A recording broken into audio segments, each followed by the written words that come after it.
Hello my dear students, welcome to my channel Triyasha study centre. Friends, তোমরা যারা দ্বাদশ শ্রেণীতে পড়ছো এবং উচ্চ মাধ্যমিক পরীক্ষা দিতে চলেছো, তোমাদের আজকের বিষয়টি হলো ফিলোজফি অর্থাৎ দর্শন। তোমাদের যাদের দর্শন বা ফিলোজফি সাবজেক্টটি আছে তোমাদের জন্য আজকের এসএকিউ লাস্ট মিনিট সাজেশন তোমাদের যে দুটি অধ্যায় বাকি ছিল সেই দুটি অধ্যায়ের এসএকিউ সাজেশনটা আজকের আমি দিয়ে দিচ্ছি। Last minute suggestion 2025 subject philosophy. তোমাদের আমি অষ্টম অধ্যায় পর্যন্ত এসএকিউ সাজেশন লাস্ট মিনিটটা আমি তোমাদের দিয়ে দিয়েছিলাম। আজকের আমি তোমাদের যে দ্বিতীয় বিভাগ আছে দেখবে, দ্বিতীয় বিভাগ পার্ট 2, এই পার্ট 2 থেকে কারণ এবং আরোহ অনুমানের স্বরূপ, কার্যকারণ এবং আরোহ অনুমানের স্বরূপ, এই দুটি অধ্যায় থেকে আমি আজকে তোমাদের লাস্ট মিনিট এসএকিউ সাজেশনটা দিয়ে দিচ্ছি। তোমরা অবশ্যই করে এই মুহূর্তেই প্রশ্নগুলি খুব ভালো করে তৈরি করো। আর যে কথা বললে নয়, প্রত্যেক ভিডিওতে বলতে হয়। তোমরা অবশ্যই চ্যানেলটি এখনও ভাবছো সাবস্ক্রাইব করোনি, তোমরা অবশ্যই সাবস্ক্রাইব করে নাও এবং বন্ধুদেরকে লিঙ্ক বেশি বেশি করে শেয়ার করো, একটা লাইক দিতে ভুলবে না এবং অবশ্যই কমেন্ট করো। দেখো, একের দাগের প্রশ্ন। তোমাদের প্রথম যে অধ্যায়টা আমি বলছি কারণ অধ্যায়টা তোমাদের বলছি, যেটা তোমাদের এসএকিউর লাস্ট অধ্যায়। এরপরে তোমাদের অবশ্য দুটি চ্যাপ্টার আছে, কিন্তু সেই চ্যাপ্টার থেকে তোমাদের এসএকিউ আসে না। দ্বিতীয় বিভাগের দ্বিতীয় অধ্যায়টি হলো তোমাদের কারণ এবং কার্য। দেখো, বহু কারণবাদ কাকে বলে? যে মতবাদ অনুসারে একই কার্য বিভিন্ন সময়ে বিভিন্ন কারণের দ্বারা উৎপন্ন হতে পারে তখন তাকে বহু কারণবাদ বলে। বহু কারণ সমন্বয় বলতে কি বোঝো? অনেকগুলি কারণ যখন একসঙ্গে মিলেমিশে একটি কার্যকে উৎপন্ন করে তখন সেই কার্যের কারণকে বলা হয় বহু কারণ সমন্বয়। দুটি পর্যাপ্ত শর্তের উদাহরণ দাও। দুটি পর্যাপ্ত শর্তের উদাহরণ হলো, বিষ পান হলো মৃত্যুর পর্যাপ্ত শর্ত, জলে ডুবে যাওয়া মৃত্যু হলো পর্যাপ্ত শর্ত। অর্থাৎ জলে ডুবে যাওয়া হলো মৃত্যুর কারণ এবং অর্থাৎ মৃত্যুর কারণ হলো জলে ডুবে যাওয়া এবং মৃত্যুর কারণ হলো বিষ পান করা। একটি আবশ্যিক পর্যাপ্ত শর্তের উদাহরণ দাও। একটি আবশ্যিক পর্যাপ্ত শর্তের উদাহরণ হলো, যেমন দেখো, পাথরে পাথরে ঘর্ষণ হলো উত্তাপ সৃষ্টির আবশ্যিক পর্যাপ্ত শর্তের উদাহরণ। কারণ পাথরে পাথরে ঘর্ষণ হলে তবেই উত্তাপ সৃষ্টি হয়, অতএব ঘর্ষণ উত্তাপ সৃষ্টির আবশ্যিক পর্যাপ্ত শর্ত। পরের প্রশ্ন আছে তোমাদের আরোহ অনুমানের স্বরূপ। এই চ্যাপ্টার থেকে 4-5টি প্রশ্ন আমি বলছি। দেখো, প্রথম থেকে আরোহ অনুমানের ভিত্তিগুলি কি কি? আরোহ অনুমানের ভিত্তিগুলি প্রধানত দুই প্রকারের, আকারগত ভিত্তি ও বস্তুগত ভিত্তি। আরোহ অনুমানের বস্তুগত ভিত্তি গুলি কি কি? আরোহ অনুমানের বস্তুগত ভিত্তিগুলি হলো পর্যবেক্ষণ, পরীক্ষণ। এই উপাদানগুলি অবাধ অভিজ্ঞতা ও বাস্তব জগৎ থেকে সংগ্রহ করা হয়। কার্যকারণ নিয়ম বলতে কি বোঝো? কার্যকারণ নিয়ম অনুসারে প্রতিটি কার্য বা ঘটনারই কারণ আছে। এই পৃথিবীতে যা কিছু আমাদের চারপাশে, কাছে, দূরে যা কোনো কার্য ঘটে বা ঘটনা ঘটে থাকে তা বিনা কারণে ঘটে না। পরের যে প্রশ্নটি, বৈজ্ঞানিক আরোহ অনুমানের সংজ্ঞা দাও। প্রকৃতির একরূপতা নীতি ও কার্যকারণ নিয়মের উপর আস্থা রেখে কয়েকটি বিশেষ ঘটনার পর্যবেক্ষণের ভিত্তিতে একটি সামান্য সংশ্লেষক বচন প্রতিষ্ঠা করার পদ্ধতিকে বৈজ্ঞানিক আরোহ অনুমান বলে। বৈজ্ঞানিক ও অবৈজ্ঞানিক আরোহ অনুমানের পার্থক্য লেখো। বৈজ্ঞানিক আরোহ অনুমানের কার্যকারণ নীতির উপর নির্ভর করে সিদ্ধান্ত প্রতিষ্ঠা করা হয়ে থাকে, কিন্তু অবৈজ্ঞানিক আরোহ অনুমানে কেবলমাত্র অবাধ অভিজ্ঞতার ভিত্তিতে সিদ্ধান্ত প্রতিষ্ঠা করা হয়ে থাকে। বন্ধুরা, পরের প্রশ্ন, উপমা যুক্তি কয় প্রকার ও কি কি? উপমা যুক্তিকে দুই ভাগে ভাগ করা হয়, ভালো উপমা যুক্তি ও মন্দ উপমা যুক্তি। ভালো উপমা যুক্তি কাকে বলে? যে উপমা যুক্তিকে অধিক সংখ্যক প্রাসঙ্গিক ও গুরুত্বপূর্ণ সাদৃশ্যের ভিত্তিতে সিদ্ধান্ত করা হয় তাকে বলা হয় উপমা যুক্তি বা তাকে উপমা যুক্তি বলে। তোমাদের গত বছর যত সম্ভব মন্দ উপমা যুক্তি এটি পড়ে গেছিল, যার জন্য এটি আর আসবে না। তোমরা ভালো উপমা যুক্তি কাকে বলে এটা করে রাখবে এবং উপমা যুক্তি কয় প্রকার ও কি কি এটি মনে রাখবে। বন্ধুরা, আমরা আবার কার্যকারণে ফিরে এসেছি। কার্যকারণ থেকে আরও 4টি প্রশ্ন, ইম্পর্টেন্ট প্রশ্ন আমরা প্রথম থেকে দেখে নিই। বন্ধুরা, তোমরা যারা এখনও চ্যানেলটি সাবস্ক্রাইব করোনি অবশ্যই তোমরা চ্যানেলটি সাবস্ক্রাইব করে নাও পরবর্তী গুরুত্বপূর্ণ ভিডিওগুলির জন্য। তোমরা বন্ধুদের কাছে লিঙ্ক বেশি বেশি করে শেয়ার করো। আর তোমাদের কাছে অনুরোধ রইল তোমরা ভিডিওটি সম্পূর্ণ দেখো, কারণ সম্পূর্ণ না দেখলে তোমরা প্রশ্ন এবং তার উত্তরগুলি তোমরা ভালো করে বুঝতে পারবে না। এসো, পরের প্রশ্ন হলো, একটি আবশ্যিক শর্তের উদাহরণ দাও। আগুন থাকলে ধোঁয়া থাকে, কিন্তু আগুন আছে ধোঁয়া নেই, এরকম হওয়া সম্ভব? তার কারণ হলো গ্যাসের উনুন, ইলেকট্রিক হিটার। দেখো আগুন থাকলে ধোঁয়া থাকে, কিন্তু যখন তুমি গ্যাস এবং ইলেকট্রিক হিটার জ্বালাচ্ছ তখন কিন্তু ধোঁয়া থাকে না। তাই বলছে যে আগুন থাকলে ধোঁয়া থাকে, কিন্তু আগুন আছে ধোঁয়া নেই এরকম হওয়াও সম্ভব। তার কারণ হলো গ্যাসের উনুন এবং ইলেকট্রিক হিটার। নং অর্থক শর্ত কাকে বলে? যেসব শর্ত উপস্থিত থাকলে কার্যটি ঘটা সম্ভব হয় না সেগুলিকে নং অর্থক শব্দ বলে, শর্ত, নং অর্থক শর্ত বলে। আবশ্যিক শর্ত কাকে বলে?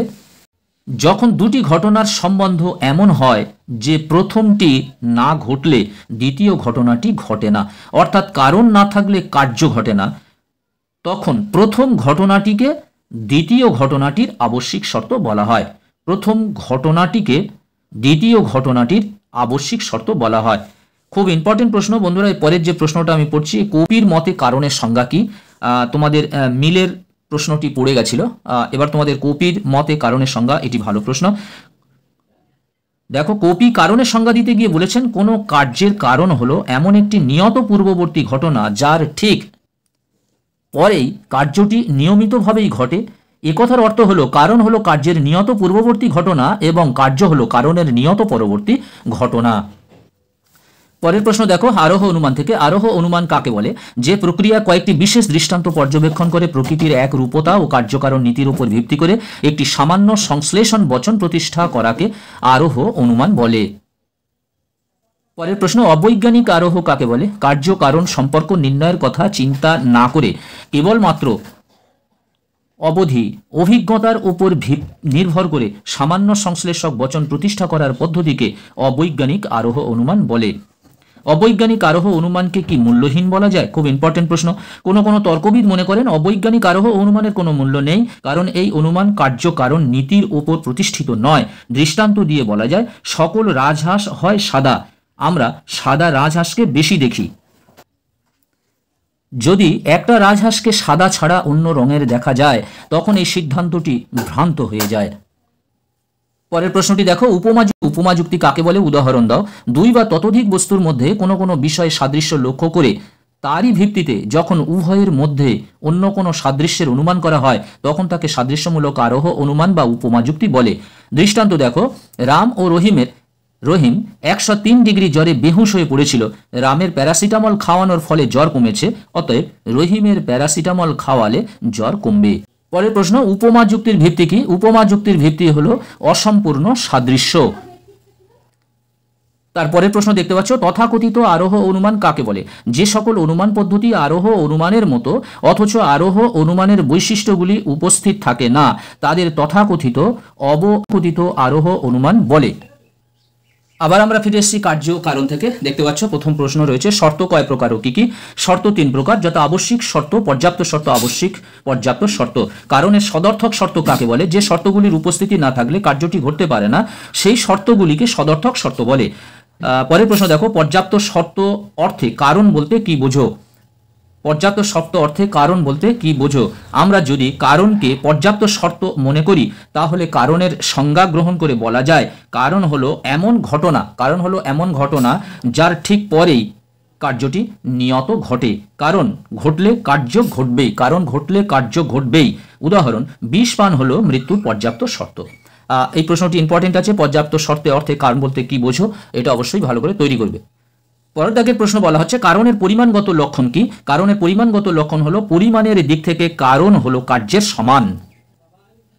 বন্ধুরা কার্য কারণ থেকে এই লাস্ট দুটি প্রশ্ন। এক কারণবাদ কাকে বলে?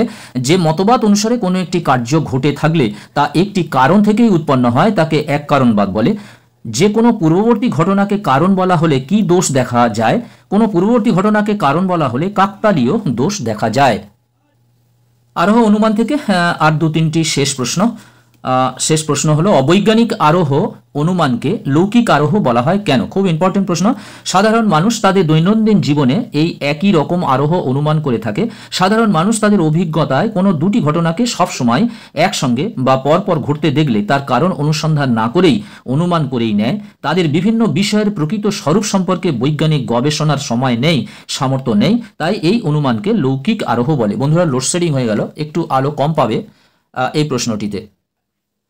পরের প্রশ্ন দেখো বন্ধুরা, এখনো লোডশেডিং চলছে, তোমরা লাইট কম পাবে। আর 3টি মাত্র প্রশ্ন আছে। অবৈজ্ঞানিক আরোহ অনুমানকে অপূর্ণ গণনামূলক আরোহ অনুমান বলা হয় কেন? অবৈজ্ঞানিক আরোহ অনুমানের ক্ষেত্রে গণনার কাজ পূর্ণ গণনামূলক আরোহ অনুমানের মধ্যে সম্পূর্ণ হয় না, তাই এই জাতীয় আরোহ অনুমানকে অপূর্ণ গণনামূলক আরোহ অনুমান বলে। অবৈজ্ঞানিক বা লৌকিক আরোহ অনুমানের মূল্যায়নের একটি মানদণ্ড লেখো। অবৈজ্ঞানিক আরোহ অনুমানের মূল্যায়নের একটি মানদণ্ড হলো দৃষ্টান্তের সংখ্যা যত বেশি হবে সিদ্ধান্তের সম্ভাব্যতাও তত বেশি হবে। আর একটি প্রশ্ন তোমাদের কাছে রয়েছে, আরেকটি প্রশ্ন, সাদৃশ্যমূলক আরোহ অনুমান বা উপমা যুক্তি কাকে বলে? দুই বা ততোধিক বস্তুর মধ্যে কোনো কোনো বিষয়ে সাদৃশ্য লক্ষ্য করে তারই ভিত্তিতে যখন উভয়ের মধ্যে অন্য কোনো সাদৃশ্যের অনুমান করা হয় তখন তাকে সাদৃশ্যমূলক অনুমান বলে। বন্ধুরা, আজকের মতো ভিডিওটি এখানেই শেষ করলাম। তোমাদের তাহলে যাদের ফিলোসফি আছে তোমাদের এসএ কিউ পুরোটাই তোমাদের হয়ে গেল। প্রথম অধ্যায় থেকে শেষ অধ্যায় পর্যন্ত তোমাদের এসএ কিউ পূর্ণ লাস্ট মিনিট সাজেশন হয়ে গেল। এগুলি অবশ্যই ভালো করে পড়বে। আমি আশা করি এর থেকে তোমরা সবাই কমন পাবে।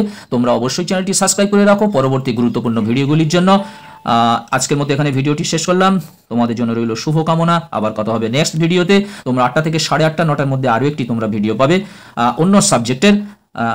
তোমরা সবাই ভালো থাকবে, সুস্থ থাকবে। তোমাদের সকলকে অসংখ্য অসংখ্য ধন্যবাদ।